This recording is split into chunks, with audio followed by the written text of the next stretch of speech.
Portugal já escolheu. Um novo ciclo político começa agora. O que vem depois das eleições? Aceda à informação que não cabe numa manchete. Assine hoje, com até 55% de desconto, e habilite-se a ganhar um dos 10 cartões oferta FNAC que temos para oferecer. Tudo em observador.pt.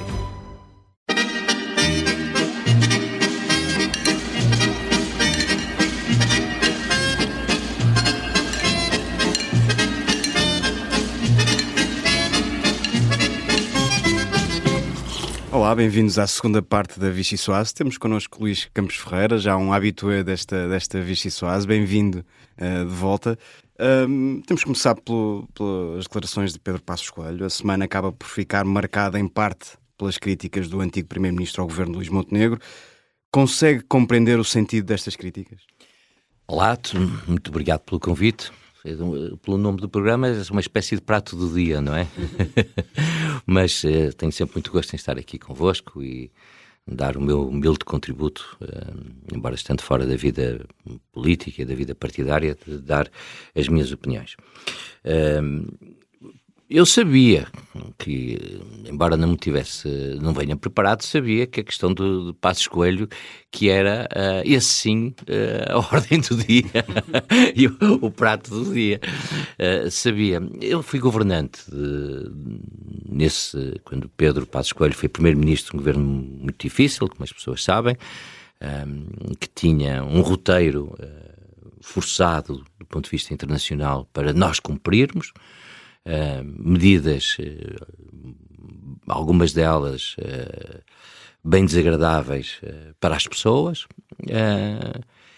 mas Pedro Passos Coelho fez um trabalho patriótico, fez um trabalho meritório e fez um trabalho que julgo eu que cada ano que passa mais valorizado é pelas pessoas, independentemente até das suas opiniões políticas e partidárias.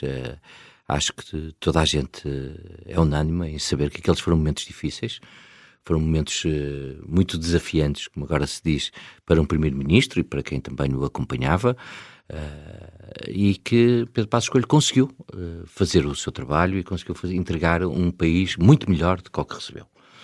Ganhando eleições e tendo sido retirado do poder, sabemos, na altura, por aquela dança mágica da geringonça, não é? Pronto, agora, o ponto diplomático. O ponto diplomático é a minha escola, não é? Que vocês sabem. Bom, sabe, Miguéis, não contem comigo não é vocês podem contar comigo para muita coisa, mas não contem comigo para pôr críticas ou fazer comentários menos abundatórios em relação a pessoas com quem tenho relações pessoais de amizade. Bom, agora, eu acho que... Vamos lá ver. O governo preferia pegar de outra maneira e se calhar vamos ao mesmo assunto de outra maneira. O governo de Luís Montenegro é um governo os dois governos, que nenhum deles usufruiu de uma maioria absoluta, ou seja, não usufruiu de condições parlamentares para, na realidade, ser um governo com um instinto, com um intuito, com um desígnio, com uma capacidade reformista, como é desejável. É evidente que o país precisa de um conjunto significativo de reformas que, quanto mais tarde vierem, maior vai ser a fatura, principalmente para as próximas gerações. Mas é evidente que essas reformas necessitam de apoio parlamentar. Muitas delas carecem de leis bases e diligências, digamos assim, legislativas que só podem ser feitas do Parlamento. E os acordos parlamentares, ou com o Partido Socialista ou com o Chega, nem sempre são acordos fáceis e exigem uma grande habilidade política por parte de Luís Montenegro. Chegados aqui, eu acho que dentro destas circunstâncias difíceis, Luís Montenegro tem tido capacidades para fazer as reformas possíveis. Aliás, diz que muitas vezes que a política é a arte do possível e o governar também é um pouco a arte do possível.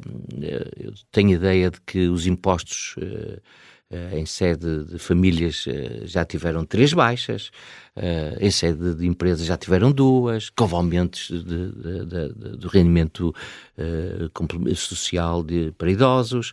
Ou seja, houve medidas que na realidade não são reformas do Estado, mas são medidas que, do ponto de vista que é o impacto na vida das pessoas, têm um impacto positivo. E por isso também são reformas porque impactam diretamente na vida das pessoas. Agora, eu acho que uma das grandes reformas, se não a mãe de todas as reformas que o país precisa, é, na realidade, o apanharmos o comboio da inteligência artificial. E para isso temos que mudar as práticas que temos no Estado. Não é transformar práticas que eram feitas de forma artesanal, mais primata, mais manual, serem feitas agora de forma digital. Não, é mudarmos mesmo as práticas. É termos a capacidade de que, por exemplo, há coisas inacreditáveis, quando nós precisamos de qualquer coisa do Estado, temos que ir a 7, 8, 10, 20 guichês, capelinhas, ir buscar a mesma coisa e o Estado não comunica entre eles. Ou seja, mudar práticas para empresas, mudar práticas para famílias, o Estado ser um facilitador da vida das pessoas. E isso o Luís Montenegro teve o cuidado de encontrar um ministro competente, Gonçalo Matias, de criar um ministério empoderado do ponto de vista político para fazer essas transformações de forma transversal a todos os setores da sociedade, e isso sim será uma verdadeira reforma. Deixe-me só fazer de advogado diabo, e não estou a chamar Pedro Passos Coelho de diabo, mas um dos argumentos que o próprio usará é que, no fundo, a AD está a perder uma oportunidade porque tem um parceiro à direita com quem poderia formar uma maioria. E, portanto, a AD não está a tentar fazer essa maioria à direita. Concorda com essa... Eu acho que... Vamos lá ver. Eu não sei se sinceramente, não sei se era essa a mensagem de Pedro Passos Coelho. Não sei. Eu, às vezes, estou até frequentemente com ele, pessoalmente, mas não falamos de política. Falamos de outras coisas. Não é que sejam mais interessantes ou menos, mas são outras coisas. Por isso não sei se é esse o intuito dele. Bom, se o partido à direita, porque o Partido Social Democrata é um partido muito plural, do ponto de vista... O Partido Social Democrata continua, mesmo depois do aparecimento da Iniciativa Liberal e do Chega, continua a albergar liberais, conservadores, pessoas mais progressistas. Eu talvez me situasse nos velhos tempos do partido nessas alas mais progressistas, em conjunto com o José Eduardo Martins, com o Pedro Duarte.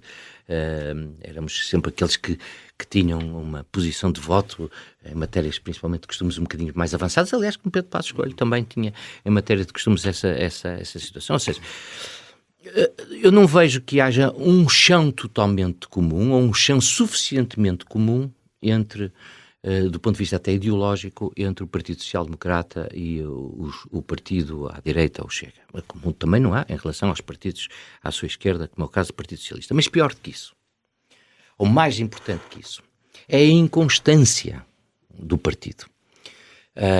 Para se fazer acordos sérios, acordos de governação estáveis, é necessário, já houve um primeiro-ministro neste país que disse que para dançar o tango é preciso 2 pessoas, e eu acrescento, e para dançar o tango bem, porque senão estão sempre a pisar os pés uns aos outros, e em vez de assistirmos a um bom bailado, assistimos, ui, que me magoaste, e por isso é preciso evitar isso na governação, quer dizer, pôr 2 parceiros e passarem o tempo ui, não seria uma boa ideia para o país. Há uma inconstância no Partido Chega, há uma inconsistência até no Partido Chega. Há um excesso de vontade de agradar às pessoas, que hoje se chama populismo, ou seja, de apanhar o comboio da indignação, que lhe retira a responsabilidade que muitas vezes é preciso para quem tem que governar. E por isso é muito difícil fazer acordos, ou seria mesmo impossível fazer acordos bem sustentados, com pilares bem assentes, com o Chega, independentemente até das questões ideológicas. Agora, encontrar aqui e acolá, em matérias que são importantes para o país, acordos parlamentares com o Chega e com o Partido Socialista, à vez, não é? É perfeitamente normal. Agora, um acordo de fundo do Partido Social Democrata com o Chega não era uma coisa que eu visse com bons olhos por estes dois motivos. Primeiro, porque não vejo um chão comum suficientemente forte, com o Chega, do ponto de vista ideológico, e a falta de consistência e de previsibilidade do que o Chega tem demonstrado. Eu até poderia adjetivar aqui um bocadinho mais de maturidade política, não é pessoal, de maturidade política, impede que isso seja feito. Deixe-me usar a E sua... penso que Pedro Passos Coelho sabe isto também como eu, não tenho dúvidas. Deixe-me usar a sua imagem do bailado, até porque está a fintar muito bem as nossas perguntas sobre Pedro Passos Coelho. Vamos a uma última. Desde que estou na Federação Portuguesa de Futebol, aprendi uns truques, umas fintas. Deixe-nos tentar uma última vez. Consegue perceber o objetivo do antigo Primeiro-Ministro? Pedro Passos Coelho esteve em silêncio durante bastante tempo e agora, depois das presidenciais, voltou com uma intensidade pouco habitual no que era o seu padrão. Está a tentar tirar tempo à legislatura de Luís Montenegro? Está a tentar acelerar o relógio? Acredita que há um plano maior? Acredita que Pedro Passos Coelho ainda ambiciona voltar a liderar o PSD? Está a marcar o seu próprio tempo e espaço? Oh, Miguel,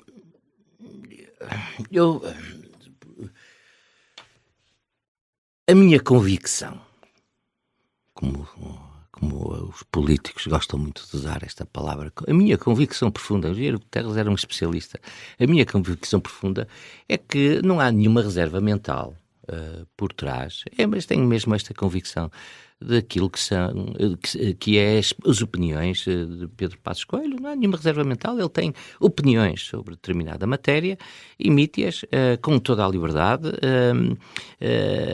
e isso não implica obrigatoriamente que essas opiniões ou esses comentários façam parte de uma agenda pessoal. Não, julgo que não. Aliás, tem dado notas e mostras, Pedro Passos Coelho, de que não tem nenhuma vontade neste momento. As notas públicas que ele tem dado, do ponto de vista pessoal, não tenho nenhuma informação que vos possa prestar ou acrescentar valor, mas que, as notas públicas que ele tem dado é que o regresso à vida política não faz parte.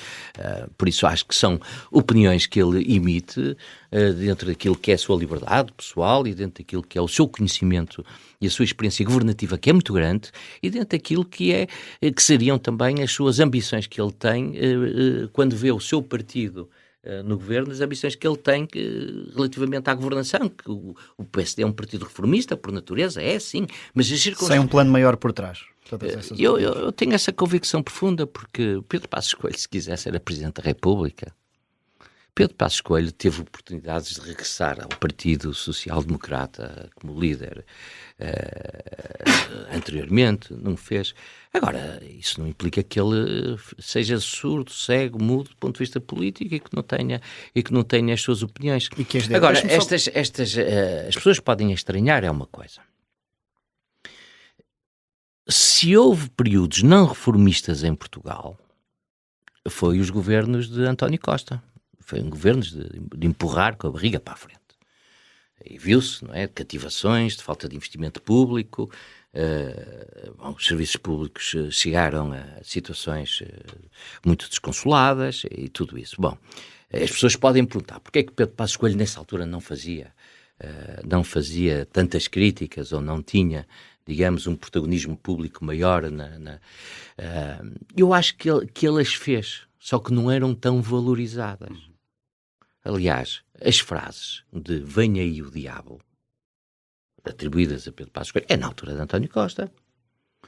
Por isso ele as fez. Só que são muito mais valorizadas pela comunicação social, eu entendo, e pelas pessoas, pelos comentadores. Quando é o próprio partido que quando é o próprio partido e quando é uma personagem como Pedro Passos Coelho a fazer essas notas, essas chamadas de atenção, são muito mais valorizadas quando elas fazem ao próprio partido, porque o resto faz parte, é normal. Soa mais a dizer mal dos outros, dizer mal dos partidos da oposição, ou dos partidos que não são os nossos. Isso não é notícia.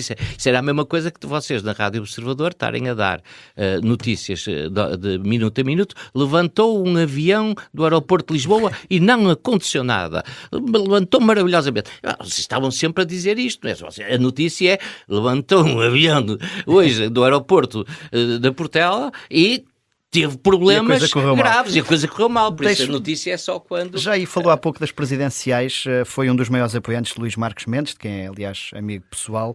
Visto esta distância, essa candidatura foi um erro? Não, eu tenho uma particular estima pessoal pelo Dr. Luís Marques Mendes e tenho um enorme respeito político por Luís Marques Mendes. Eu tenho a certeza, pelo que conheço e conheço bem também outros candidatos presidenciais, que o Luís Marques Mendes era o politicamente mais bem preparado. Agora, nem sempre isto, o que vou dizer é um lugar comum, mas não é por ser um lugar comum que não é verdade. Nem sempre um bom Presidente da República encarna um bom candidato. É verdade. E porquê é que Marques Mendes não foi esse bom candidato?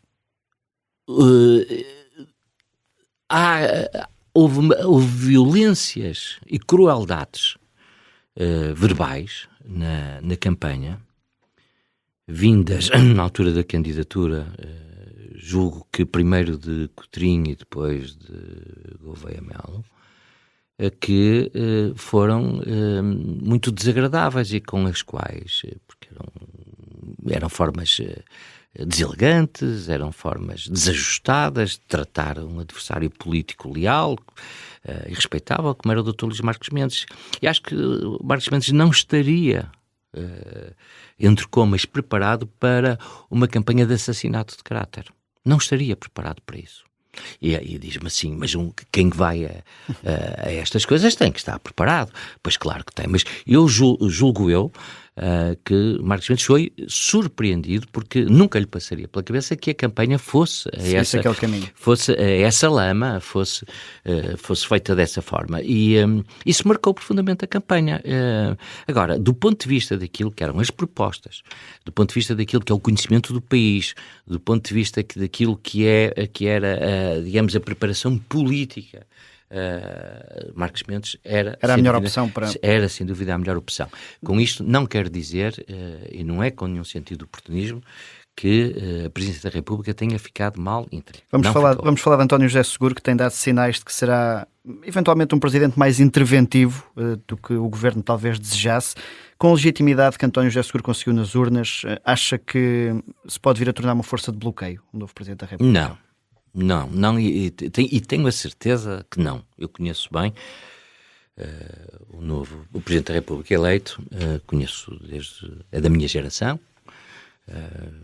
esteve no Parlamento comigo, embora no Partido Socialista e eu no Partido Social Democrata, mas conhecemos-nos bem.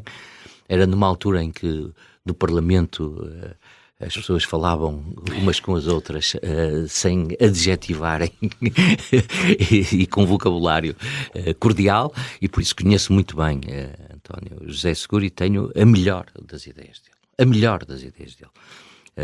Como pessoa e como político, e tenho a melhor das ideias dele enquanto pessoa de serviço público.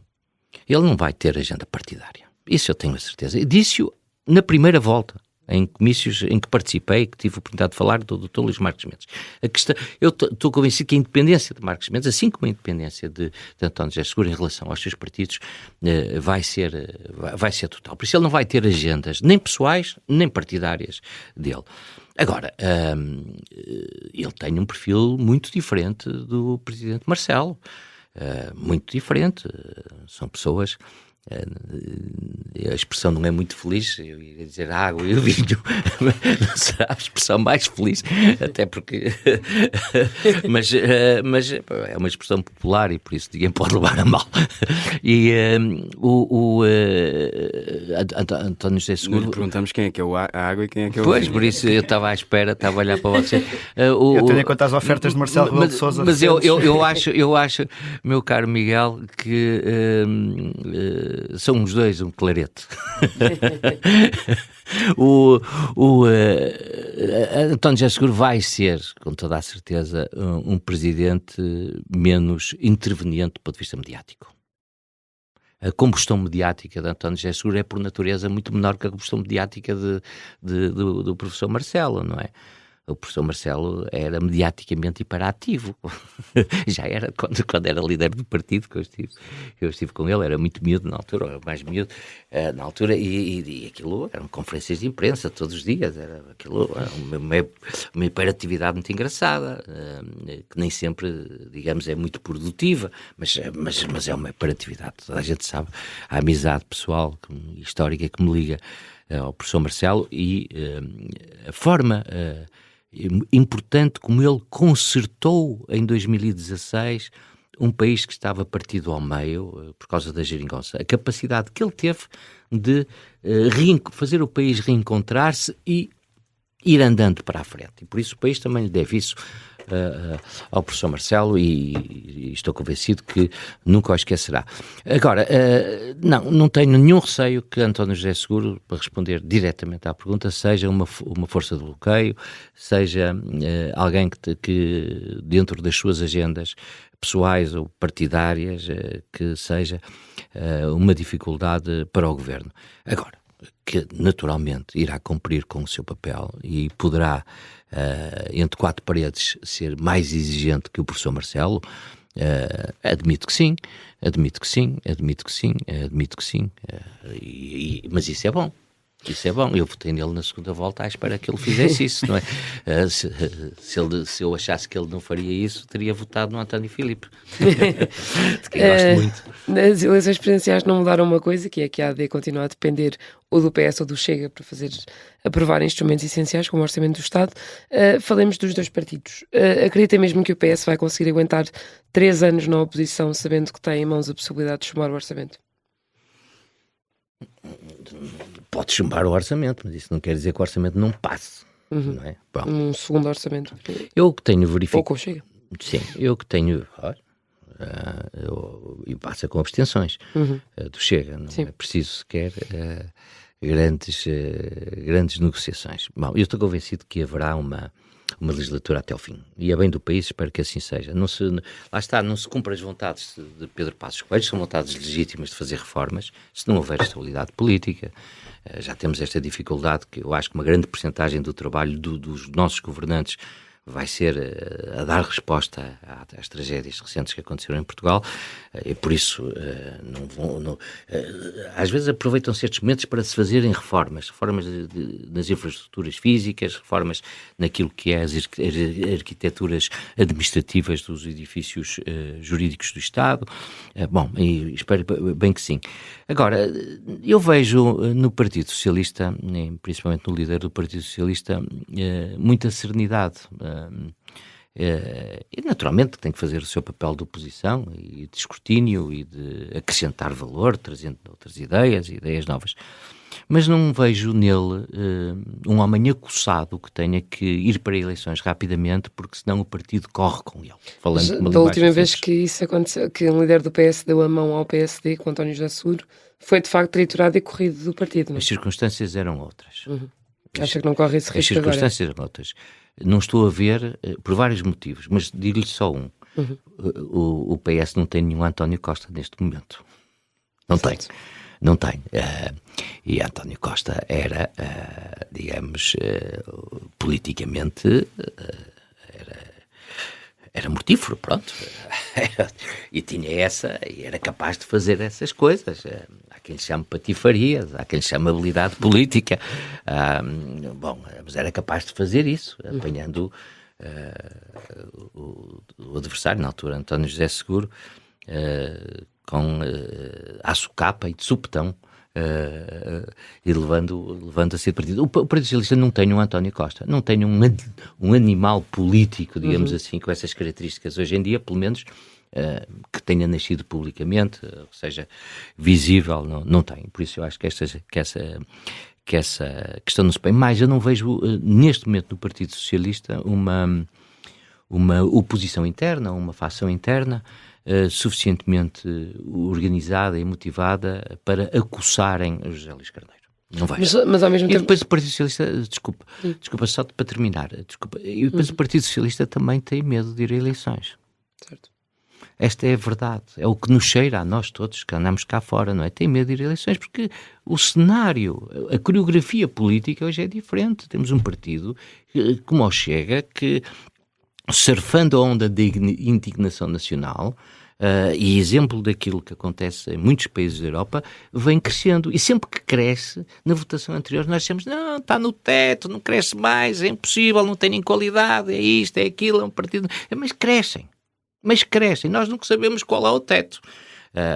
E por isso o Partido Socialista tem medo, porque a migração de votos para o Chega não é uma migração de votos dos partidos da direita. Também é, mas não é só. Vemos como é que o Chega deu cabo do Partido Comunista no Alentejo. O Partido Comunista não é propriamente um partido de direita. E e do ponto de vista, digamos, legislativo, no Algarve também, assim foi, em relação ao Partido Socialista. E por isso há aqui há um contraste que o Partido Socialista tem que fazer com o Chega. E esse contraste está na linha da responsabilidade. E as pessoas, é esta a aposta que eu acho que o Partido Socialista tem que fazer. Nós não somos como o Chega. Até porque o Chega, imagina, um dia ganha as eleições. O diabo seja cego, surdo e mudo. Isto é de madeira aqui. Bom, dificilmente governará. Porque para governar depois é preciso depois apoio parlamentar. Por isso, o Partido Socialista não pode abdicar do seu estatuto de um partido alternativa verdadeira e prática ao governo. Não tem de fazer também um esforço para manter essa relação com o PS? Claro que sim. Carneiro tem dito que se sente ignorado. Claro que sim, claro que tem que fazer, tem o dever, tem a obrigação, e todos os esforços que provavelmente tem feito cheiram sempre a pouco. E vou-lhe dizer mais, e não é só por o Partido Social Democrata no governo e o CDS-PP precisarem dos votos parlamentares do Partido Socialista. Não é só por isso. É que os desafios e os problemas do país e do mundo hoje em dia exigem que quem governa procure consensos mais alargados possíveis, mesmo que não precise dos votos desses consensos. E o Partido Socialista é um partido, digamos, fundamental na democracia portuguesa. Foi-o sempre antes do 25 de Abril, pouco tempo antes, a sua formação é pouco antes do 25 de Abril, mas depois do 25 de Abril.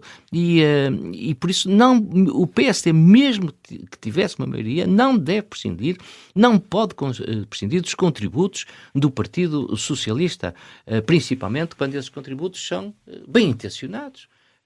E são positivos e acrescentam. E que me parece que, por exemplo, neste caso das cheias, destas tragédias que houve, esses contributos do Partido Socialista são contributos muito, muito úteis e que o Governo deve ter em conta, e julgo que os tem que ter em conta, sob pena do país depois pedir até contas a Luís Montenegro porque é que não ouviu também uma posição construtiva, como é o caso, como se espera que seja o caso do Partido Socialista. Olhemos para o outro fator da equação, o Chega. Existe quem olhe para as presidenciais e retire a seguinte conclusão.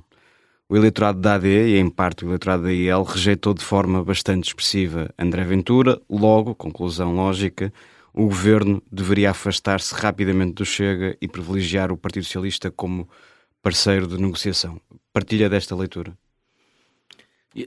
Eu estou à vontade porque não tenho responsabilidades políticas, nem partidárias, nem governamentais. Eu prefiro um parceiro como o Partido Socialista, com a experiência política, com a formação política, com os princípios e valores que emanam do Partido Socialista, prefiro um parceiro de circunstância, não para um governo, não para a formação do governo, não partilho com um bloco central governamental que seja uma boa solução para o país, mas para fazer reformas profundas que o país precisa na área da justiça. Fala-se tanto nisso que até custa às vezes a repetir porque são lugares comuns, mas continuam a ser necessárias, a gente tem que falar nelas.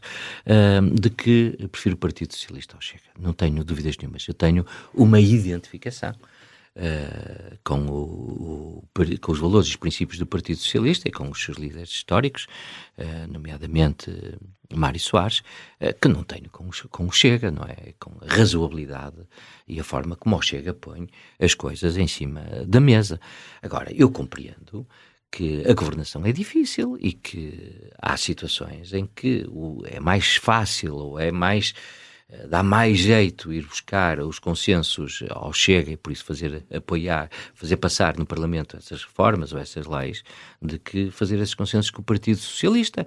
E por isso quem governa tem que ser prático, tem que ter princípios de produtividade, tem que entregar, como agora tem que dançar com quem estiver disponível. E quem lhe pisar menos os calos, os pés, não é? E por isso, mas sim, Miguel, sim, eu tenho uma preferência clara por aquilo que é a cultura do Partido Socialista, que é pela cultura do Chega. Deixa-me fazer-lhe uma... em afirmar isto e digo isto com muito orgulho e com... Não é que eu considero o Chega, e muito menos os seus eleitores, um partido antidemocrático. Acho que até algum exagero relativamente à forma como vem classificando o Chega.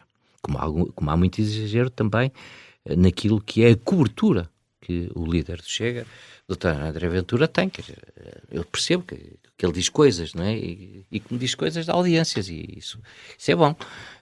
Eu conheço bem as redações há muitos anos e gosto muito de redações, de jornais, de televisões, de rádios, etc. E por isso percebo o imã que ele é do ponto de vista mediático. Mas eu não, acho que tudo isto, estas críticas exageradas, que às vezes há fascistas, acabam por ser contraproducentes. Acabam por ser contraproducentes e só favorecem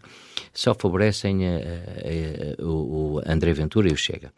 O momento em que o Chega mais cresce é com Augusto Santos Silva, enquanto Presidente da Assembleia da República, convencido dentro da sua arte manhosa de ser e estar na política, de que se estabelecesse um diálogo direto com o Chega, dando-lhe palco ao Chega, que isso prejudicaria seriamente o Partido Social Democrata. Ou seja, uma manha saloia, provinciana, politicamente provinciana, como quem descobriu a pólvora política de dar cabo do partido como o Partido Social Democrata. E então lá ia fazendo todos os dias desvios de forma naquilo que era a liderança da Assembleia da República, de forma a bater de frente com o Chega, julgando ele que aquela ironia, por vezes até quase cínica, que iria dar palco ao Chega e matar o Partido Social Democrata. Assim deu palco ao Chega, saiu ele derrotado, Augusto Santos Silva, sai derrotado disso, e o Partido Social Democrata não é o prejudicado. O prejudicado foi o Partido Socialista. Ainda bem que Augusto Santos Silva não está hoje no Partido Socialista, nem foi candidato a Presidente da República, porque senão o Partido Socialista não estaria com a estabilidade que está e provavelmente estaria a minguar como mingua o Bloco de Esquerda. Mas deixa-me fazer-lhe uma última pergunta, antes de avançarmos com o segundo segmento do nosso programa. Falou na hipótese teórica de o Chega, mesmo vencendo as eleições legislativas, não conseguir ou não ter condições de formar governo. Aqui a pergunta é ao contrário. Admitem algum cenário que o PSD, não necessariamente liderado por Luís Montenegro, porque as linhas vermelhas de Luís Montenegro são perfeitamente conhecidas, mas admitem algum cenário em que o PSD possa ser parceiro desse Chega, força primeira em eleições legislativas, conhecendo o partido como conhece? Porque sabe que é uma questão dentro do partido, fazer ou não alianças com o Chega. Não, eu vejo isso como uma impossibilidade objetiva e absoluta, ou seja, uma aliança circunstancial com o Chega, sim, uma parceria, digamos assim, de compromisso mais profundo, não vejo hipótese. A única pessoa, o único líder do PSD que eu até agora, eu nunca ouvi o Dr. Passos Coelho dizer isso. Que nunca ouvi. A única pessoa que eu ouvi dizer isso foi o Dr. Rio, quando era líder do partido, disse: bom, se eles amaciarem um bocadinho, se eles, eu até ponho a possibilidade. Foi o único líder. Bom, viu-se como é que acabou, não é? Viu-se como é que acabou com uma maioria absoluta de António Costa, Aliás, as investidas do Dr. Rui Rio públicas não dão grande sorte nem aos partidos, nem aos candidatos presidenciais. Por isso eu não vejo o meu PSD, e diria mais, até o meu PPD,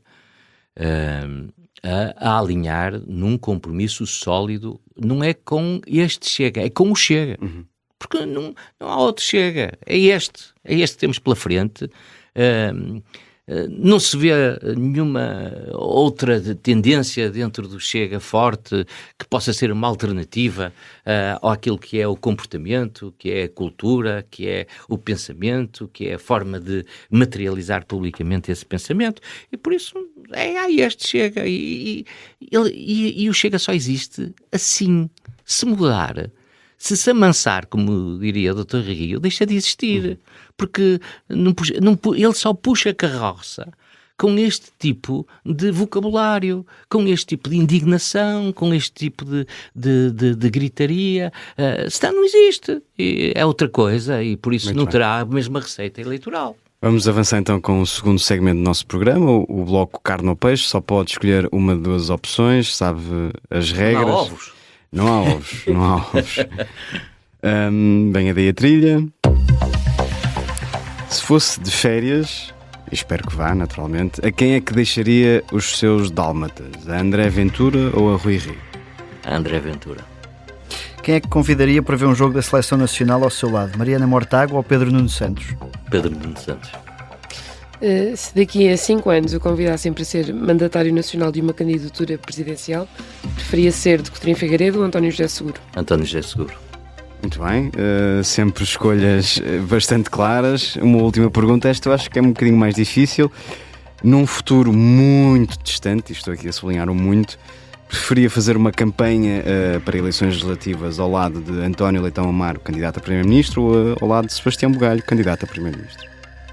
Se calhar Deus vai-me dar vida para fazer as duas. Ou as três. Porque eu não sou tão velho quanto vocês me estão a pôr. Por isso eu posso fazer ainda uma campanha da geração dos Leitões Amaros e uma campanha da geração dos Sebastiões Bugalhos e dos Luís Álvares Campos Ferreira, que também são dessa geração.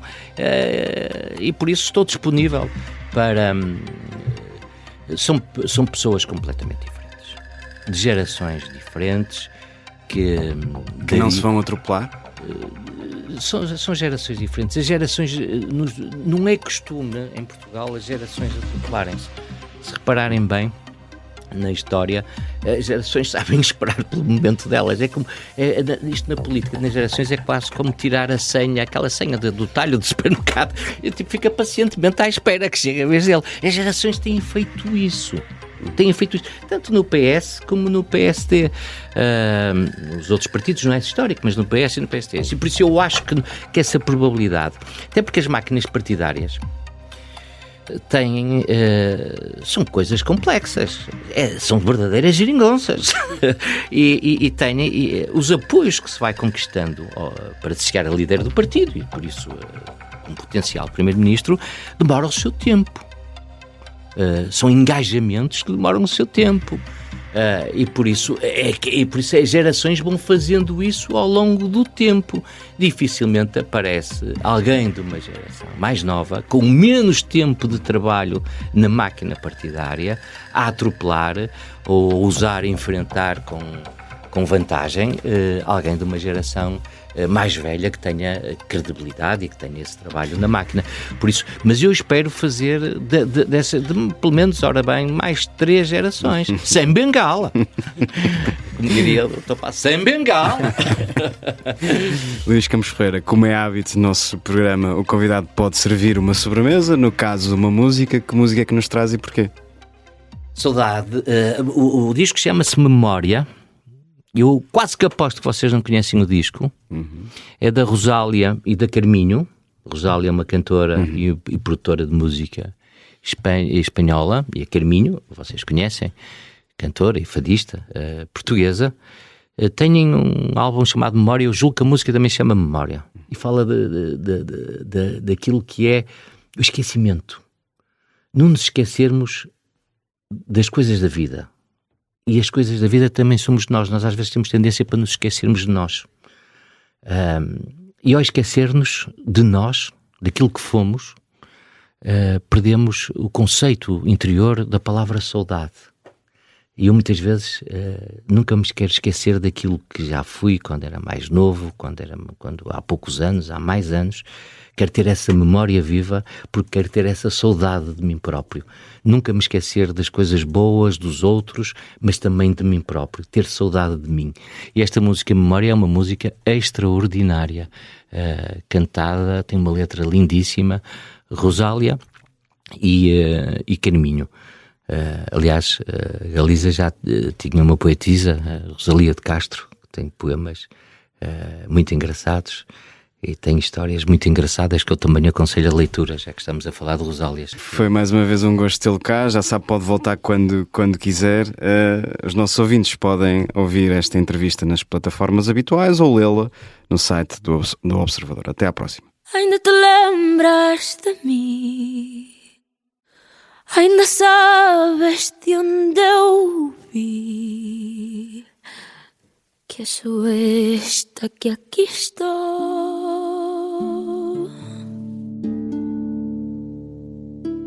Diz-me no meu olhar triste que alguma memória existe. E ainda sabes quem sou. Diz-me se ainda tropeço, se me alegro, se agradeço, ou se ainda sei cantar.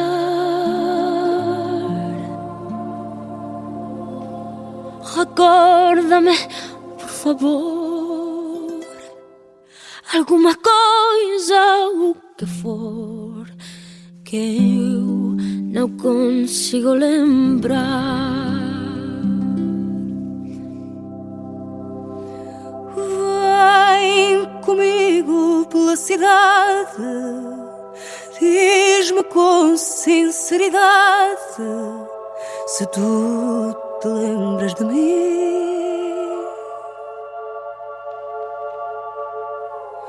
Onde cresci, amei, com quem vivi e me dei, ou se a algo eu pus fim. Será que tu me conheces? Que o tempo passa e não esqueces quem eu fui, sou enfim.